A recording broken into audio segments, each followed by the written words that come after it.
น้องเอ้ยน้ำท่วมผู้สาวเราเบิดแล้วอ้าโถ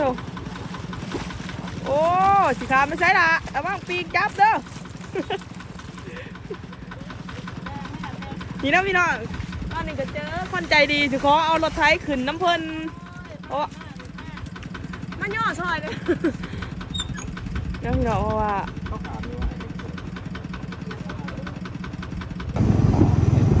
โอ้พี่น้องเอ้ยนี่ก็คือบรรยากาศชาวบ้านเอารถขึ้นมาปุ๊บน้ำท่วมนะพี่น้องพี่นี่เพื่อนแม่ของเรา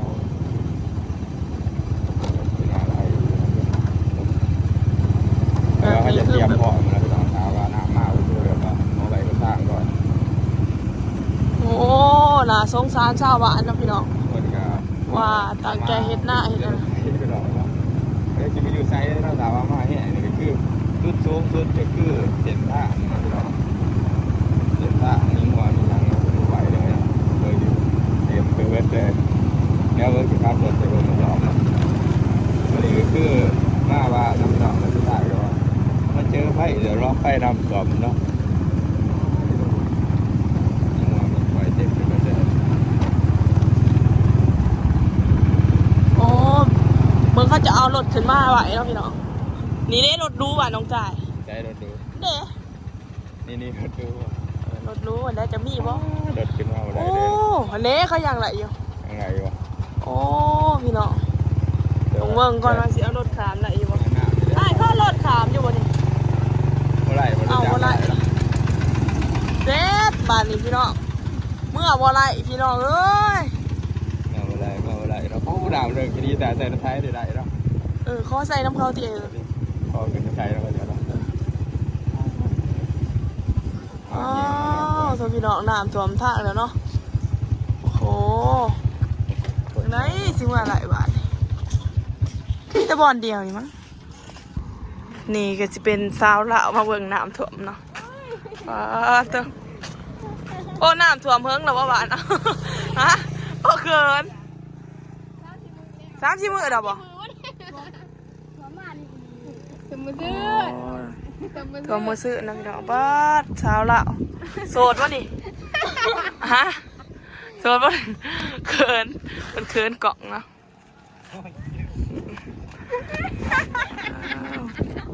ว้าตัวไปวะไปเบื้องอันนั้นเบื้องว่าหน้าร้านว่าเขาจะเอาขามไหนบ่นี่ก็คือรถน้องเพราะว่าเอารถเอื่อยมาโอ้พี่น้องป๊าโถพี่น้องแบบโอ้โหแถวนี้น้ำท่วมเบิดป๊าโถ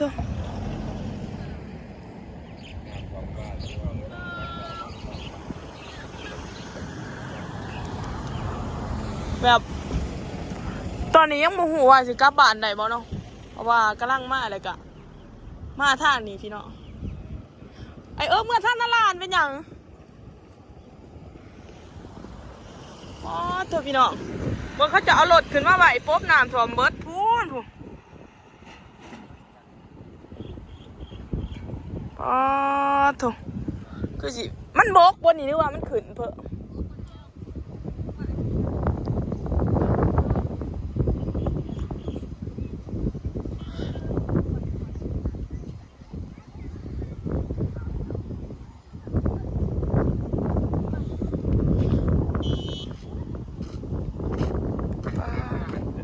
ไปขามหน้าด้านเนี่ยโอ้พี่น้องแบบน้ำโคตรลายเลยแบบเขาเอารถขึ้นมาเบิดแต่เนาะแบบเขาจะปุ๊บน้ำถ่วมท่านั้นพี่น้องท่านั้นแบบป้าเถอะอันนี้น้ำพุวะหรือว่าน้ำอีหยังน้ำเสะบ่ป้าเถอะโอ้พี่น้องเพื่อนก็จะดังนั้นเนาะถ่วมเบิด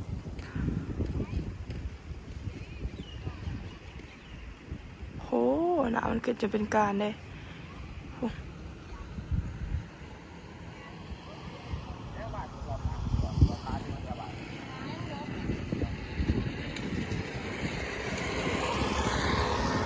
ป้านอเดียวน้องตาจะขามไปเบิ่งอยู่นางว่าสิเอารถขามได้บ่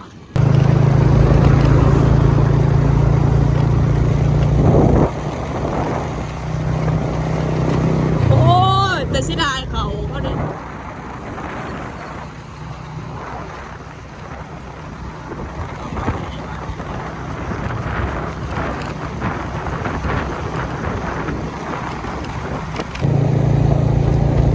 อันนี้ก็ไม่เท่าเมื่อบ้านนะพี่น้องโอ้น้ำท่วมหมด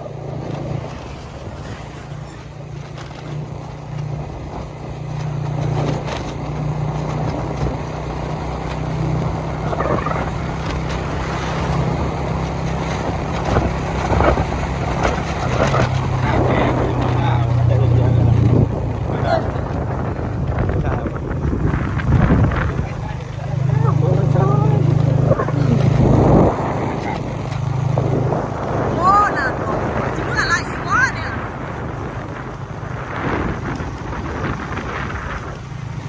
ดูไม่ได้ใช่ไหมเพื่อนตัวเองเดียวง่ายเลย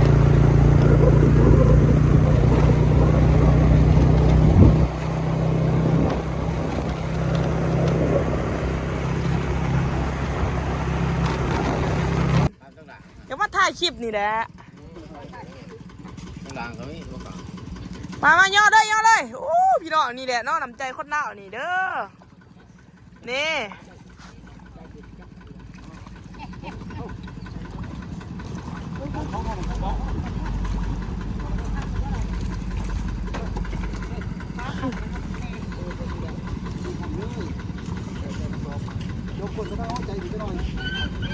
เอากระเป๋าเอากระเป๋าเลยโถขอบใจขอบใจนี่เหรอ ขอบใจได้เลย ขอบใจได้หลายขอบใจได้หลายเมื่อนั่งนานเลยเด้อไปมันบอกกีบวะเนี่ยไปได้เอ๊ะลำดอกบ้านไหนอ๋อบ้านผูโอ้ยใจเย็นใจเย็น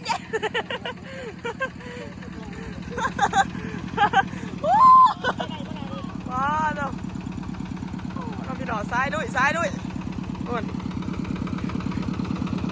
มันตัวตะวันเดียวนี่แต่ว่าว้า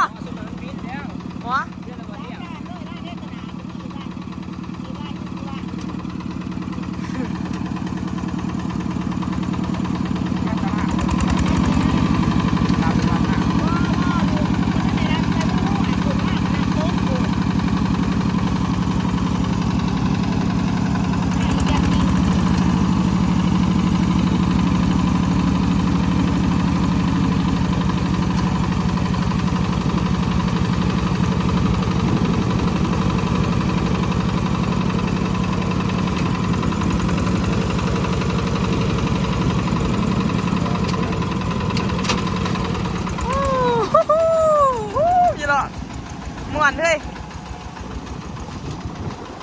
โอ้บรรยากาศดีขนาดมันบกป่ะนี่หรือว่ามันโด่งโอ้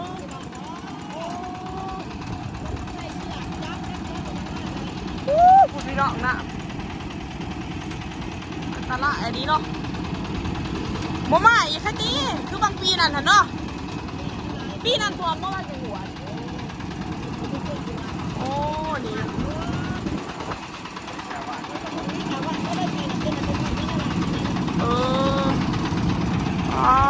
พี่น้อง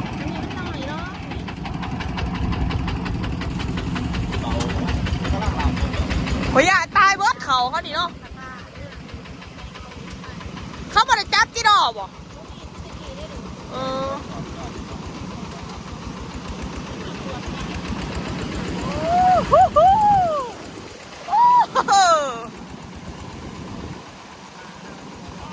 ใส่กะบ่โอ้พี่น้องกะก็อีต้นเช้าหน้าเด้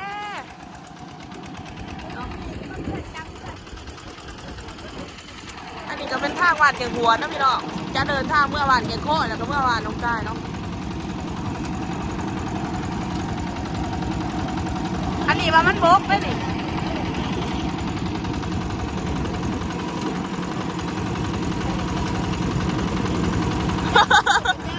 โอ้ยเป็นตะยานนกเฮ้ยหมอนี่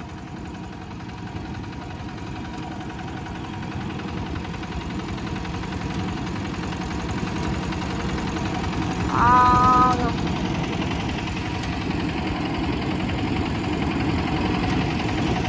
อีตนเขาเนาะเขาดีตายเบิดแต่นี่พยานบ่เรือพยานสิได้บ้านไม่อยู่เขานี่อ้อเที่ยงตอนนั้นน้ำร้อนเลยเออ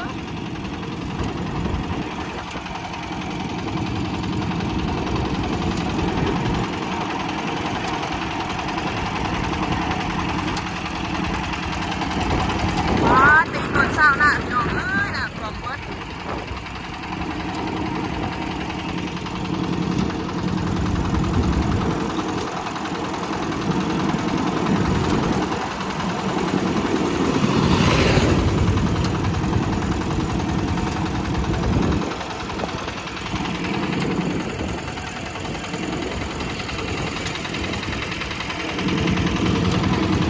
อีกบ้านหนึ่งอยู่บ้านไหนสะ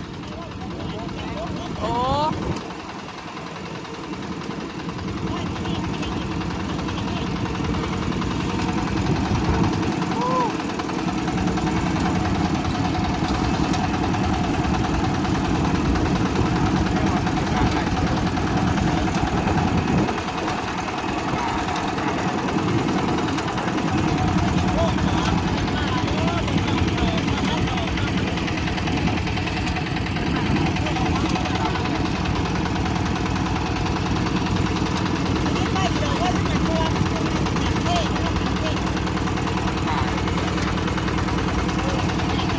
เฮ้ยหัวโลด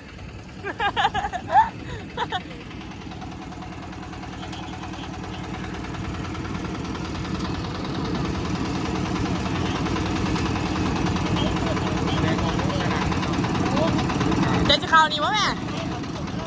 เออเดี๋ยวต้องหนีกันไรแม่ทันแล้วขอบใจได้ร้ายแม่เอ้ยน้ำพอมีเจ้ากับบันเดมาแล้วจังหวะ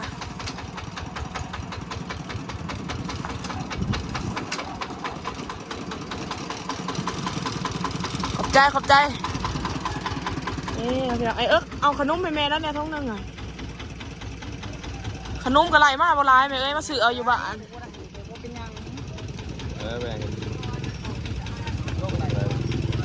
ไฟจีดองไหนเอาเลยต้องเคยนี่เจ้าพี่น้องเอ้ยเกือบโบได้มาขอบใจคือกันนี่ขนม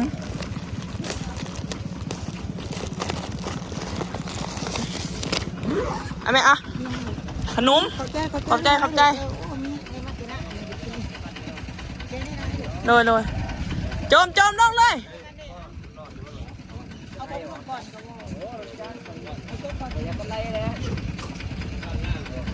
ไอ้ก็ขึ้นเทิงดิ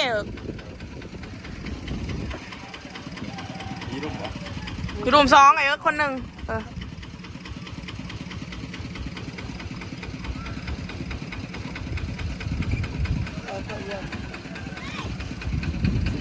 ห่วยขอบใจได้หลายจ้านี่น้องพี่น้องน้ำใจคนละเอาโอ้ขอบใจได้หลายขอบใจเอากระเป๋าเยอะ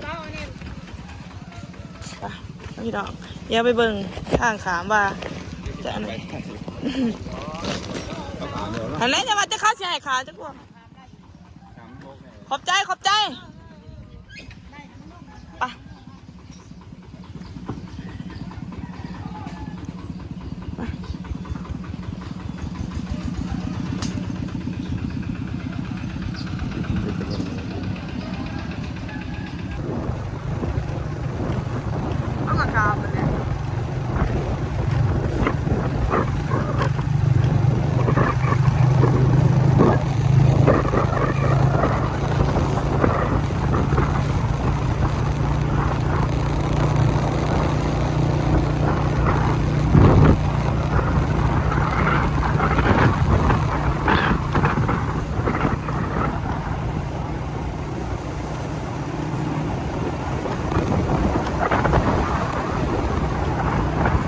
ดี๋ยวน้องตายสี